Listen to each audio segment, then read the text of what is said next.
नमस्कार साथियों, हमारे इस नई एपिसोड में आपका स्वागत है।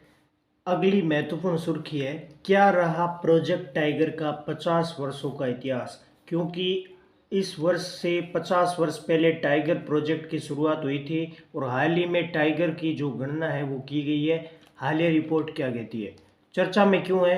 क्योंकि प्रधानमंत्री मोदी ने बांदीपुर टाइगर रिजर्व कर्नाटक से हालिया बाघ गणना की एक रिपोर्ट पेश करी है। मोदी जी है वो बांदीपुर टाइगर रिजर्व पड़ता है कर्नाटक में, इसके दौरे पर है वर्तमान में, और वहीं से उन्होंने बाघ गणना की एक रिपोर्ट प्रकाशित की है। प्रोजेक्ट टाइगर क्या है? इसकी शुरुआत 1 अप्रैल 1973 को ये शुरू हुआ था। और जब 1 अप्रैल 1973 को टाइगर प्रोजेक्ट की शुरुआत हुई थी, उस समय भारत में टोटल 9 टाइगर रिजर्व थे और वर्तमान में बढ़कर इसकी संख्या 53 हो चुकी है। वर्तमान में भारत में 53 टाइगर रिजर्व है, जो भारत के कुल क्षेत्रफल का 75,796 वर्ग किलोमीटर को घेरे हुए है, यानी करीबन लगभग 75,000 वर्ग किलोमीटर में ये फैला हुआ है। भारत के टोटल क्षेत्रफल 32,87,263 में से 75,796 वर्ग किलोमीटर क्षेत्र में टाइगर रिजर्व फैले हुए हैं, जो 53 है। सबसे बड़ा टाइगर रिजर्व की बात करें तो ये नागार्जुन श्रीशैलम टाइगर रिजर्व जो आंध्र प्रदेश में पड़ता है, और सबसे छोटा टाइगर रिजर्व है वो है बोर टाइगर रिजर्व जो भारत के महाराष्ट्र राज्य में पड़ता है। आगे हम कंप्लीट तथ्यों पर चर्चा करते हैं टाइगर रिजर्व्स के। राष्ट्रीय बाघ प्राधिकरण का गठन किया गया था 2006 में। पीटी में प्रीलिम्स में ऐसे क्वेश्चन बहुत पूछे जाते हैं एबीसीडी के रूप में। राष्ट्रीय बाघ प्राधिकरण का गठन 2006 में किया गया, और वन्य जीव संरक्षण अधिनियम है ये 1972 का है। टाइगर रिजर्व 1973 का है और वन्य जीव संरक्षण अधिनियम 1972 का है। और टाइगर रिजर्व जो राष्ट्रीय बाघ प्राधिकरण का गठन किया गया, इसका उद्देश्य था वर्तमान में टाइगर रिजर्व के प्रशासन और उनके देखरेख और उनका रखरखाव करना। जितने भी टाइगर रिजर्व है उनका देखरेख करना, उनका संरक्षण करना इसका मुख्य उद्देश्य है। अब टाइगर्स बाघ का परिचय। बाघ का वैज्ञानिक नाम है पैंथेरा टाइग्रिस। बाघ की ये प्रजाति सामान्यतः साइबेरिया, भारतीय उपमहाद्वीप यानी भारत के आसपास के देश है, श्रीलंका है, नेपाल है, भूटान है, पाकिस्तान है, म्यांमार है, इन सभी जो भारतीय उपमहाद्वीप के देश है, इनके साथ साथ सुमात्रा और जावा जंगलों में पाए जाते हैं ये बाघ। ये बिल्ली की ये सबसे बड़ी प्रजाति है। बाघ है वो बिल्ली की सबसे बड़ी प्रजाति है। बाघों की 8 प्रजातियां पाई जाती है, जिनमें से 3 विलुप्त हो चुकी है। विश्व भर में, दुनिया भर में बाघ की टोटल 8 प्रजातियां पाई जाती है, जिनमें से 3 प्रजातियां हैं वो विलुप्त हो चुकी है। आगे क्या आंकड़े? 2018 में 2,967 बाघ थे। जो पिछली बाघों की गणना थी उसमें 2018 में हुई थी, उस समय 2,967 बाघ थे। और वर्तमान में नरेंद्र मोदी जी ने अभी बांदीपुर में बाघ टोटल बताए हैं 3,167 बाघ। अगर वर्तमान में क्वेश्चन पूछे वर्तमान में बाघों की संख्या कितनी है भारत में, तो वो है 3,167 बाघ। पिछली बार बाघ थे 2,967, यानी कि करीबन 200 बाघों की वृद्धि हो चुकी है पिछले 2-3 सालों में। 2018 से 2022 के बीच में 3,167 बाघ है वो वर्तमान में है, पहले 2,967 बाघ थे। IUCN की लाल सूची में शामिल है। बाघों को लाल सूची में नामित किया गया है क्योंकि ये विलुप्त होता हुआ ये जीव जंतु है। बाघों से संबंधित है सेंट पीटर्सबर्ग घोषणा जो 29 जुलाई 2010 को हुई थी। सेंट पीटर्सबर्ग घोषणा 29 जुलाई 2010 को हुई थी, और इस घोषणा पत्र का उद्देश्य था 2022 तक बाघों की संख्या को दुगुनी करना। दुनिया भर के देशों को 2022 तक बाघों की संख्या को दुगुना करना इसका लक्ष्य था। और इसी दिन को ऐतिहासिक महत्व को ध्यान में रखते हुए 29 जुलाई को प्रतिवर्ष राष्ट्रीय या विश्व बाघ दिवस मनाया जाता है। विश्व बाघ दिवस 29 जुलाई के दिन मनाया जाता है। अगली महत्वपूर्ण खबर है महात्मा ज्योतिबा फुले की जयंती। 11 अप्रैल को महात्मा ज्योतिबा फुले की जयंती मनाई गई। वे महाराष्ट्र राज्य के सामाजिक कार्यकर्ता और समाज सुधारक थे। इनका पूरा नाम था ज्योतिराव गोविंदराव फुले।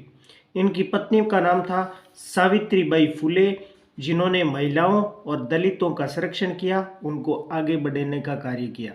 1848 ईस्वी में पुणे महाराष्ट्र में लड़कियों हेतु भारत में पहला बालिका शिक्षा विद्यालय खोला। पहला भारत का पहला बालिका विद्यालय 1848 में पुणे महाराष्ट्र में महात्मा ज्योतिबा फुले के द्वारा खोला गया पहला बालिका स्कूल। निचली जातियों के लोगों को आगे बढ़ाना और महिलाओं के सशक्तिकरण का कार्य किया था महात्मा ज्योतिबा फुले राव ने, और इन्होंने सत्य शोधक समाज की स्थापना की थी। और 1888 में विठल राव कृष्णजी वंडेकर ने महात्मा की उपाधि दी थी महात्मा ज्योतिबा फुले को। महात्मा ज्योतिबा फुले को महात्मा की उपाधि 1888 में विठल राव कृष्णजी वंडेकर ने दी थी, जो उपाधि थी महात्मा की। अगली नेक्स्ट महत्वपूर्ण सुर्खी है जो है 46 वर्ष बाद की गई यूएन वाटर कॉन्फ्रेंस का आयोजन। आज से 46 वर्ष पहले वाटर कॉन्फ्रेंस का आयोजन किया गया था और उसके बाद 46 वर्षों के बाद में वाटर कॉन्फ्रेंस का आयोजन किया गया। यूएन वाटर कॉन्फ्रेंस क्या है, महत्वपूर्ण खबर। 22 से 24 मार्च तक न्यूयॉर्क शहर पड़ता है अमेरिका में इस वाटर कॉन्फ्रेंस का आयोजन किया गया। 46 वर्ष बाद है वो इस बैठक का आयोजन हो रहा है और इसका मुख्य उद्देश्य है sustainable development goals. Sustainable development goals total है 17 में से जो 6 नंबर का गोल्स है, इस कुल गोल्स की संख्या है 17। इसमें से जो भी 6वां नंबर का गोल है उसका मुख्य उद्देश्य है स्वच्छ जल और जल का प्रबंधन करना। ये जो वाटर कॉन्फ्रेंस है वो सस्टेनेबल डेवलपमेंट गोल 6 नंबर को टारगेट करती है। 6 नंबर का गोल है जिसका मुख्य ध्येय है स्वच्छ जल और जल संसाधन। प्रतिवर्ष विश्व जल दिवस 22 मार्च को मनाया जाता है। महत्वपूर्ण खबर है, आम आदमी पार्टी को मिला राष्ट्रीय पार्टी का दर्जा। एएपी यानी आम आदमी पार्टी को राष्ट्रीय राजनीतिक दल की मान्यता भारत निर्वाचन आयोग ने दी है। तो ये ध्यान रखना है, जो भी राष्ट्रीय राजनीतिक पार्टी है उसको राष्ट्रीय दल का दर्जा देता है भारत निर्वाचन आयोग। 3 दलों की राष्ट्रीय पार्टी का दर्जा छीना है, राष्ट्रवादी कांग्रेस पार्टी, तृणमूल कांग्रेस पार्टी और भारतीय कम्युनिस्ट पार्टी। इन तीनों पार्टियों का दर्जा है वो राष्ट्रीय राजनीतिक दल का दर्जा प्राप्त था, उसको छीन लिया गया है और नई दल राष्ट्रीय राजनीतिक पार्टी बनी है आम आदमी पार्टी। वर्तमान में टोटल 6 मान्यता प्राप्त राष्ट्रीय दल है। पहला है भारतीय जनता पार्टी, दूसरी है कांग्रेस पार्टी, तीसरी है बहुजन समाज पार्टी और चौथी है कम्युनिस्ट पार्टी ऑफ इंडिया, पांचवी है नेशनल पीपुल्स पार्टी, छठी है आम आदमी पार्टी। इस प्रकार वर्तमान में टोटल भारत में 6 राष्ट्रीय राजनीतिक दल है। पहले 3 और हुआ करती थी, तीनों को हटा दिया गया। किसको? राष्ट्रवादी कांग्रेस पार्टी को, तृणमूल कांग्रेस पार्टी और भारतीय कम्युनिस्ट पार्टी। इन तीनों को हटाकर एक नई पार्टी का गठन हुआ है, नई राष्ट्रीय राजनीतिक दल बना है, वो है आम आदमी पार्टी। अगर पूछे भारत का नवीनतम राष्ट्रीय राजनीतिक दल कौन सा है, नवीनतम, तो उत्तर होगा राष्ट्रीय राजनीतिक पार्टी आम आदमी पार्टी। इससे पहले नेशनल पीपुल्स पार्टी नवीनतम थी और इसकी सरकार वर्तमान में है मेघालय में कॉनरेड संगमा की। इसकी सरकार वर्तमान में मेघालय में है। नेशनल पीपुल्स पार्टी पहले थी और वर्तमान में नवीनतम राष्ट्रीय राजनीतिक दल बन गया है, वो है आम आदमी पार्टी। और अगली महत्वपूर्ण खबर, कैसे मिलता है किसी पार्टी को राष्ट्रीय राजनीतिक पार्टी, इसके बारे में डिटेल से चर्चा करते हैं। तो राजनीतिक दल व चुनाव चिन्ह अधिनियम 2019 का एक अधिनियम था जिसका नाम है राजनीतिक दल व चुनाव चिन्ह अधिनियम 2019 के अनुसार क्या क्या शर्तें होनी चाहिए राष्ट्रीय राजनीतिक पार्टी घोषित होने के लिए किसी भी पार्टी को, तो चर्चा करते हैं।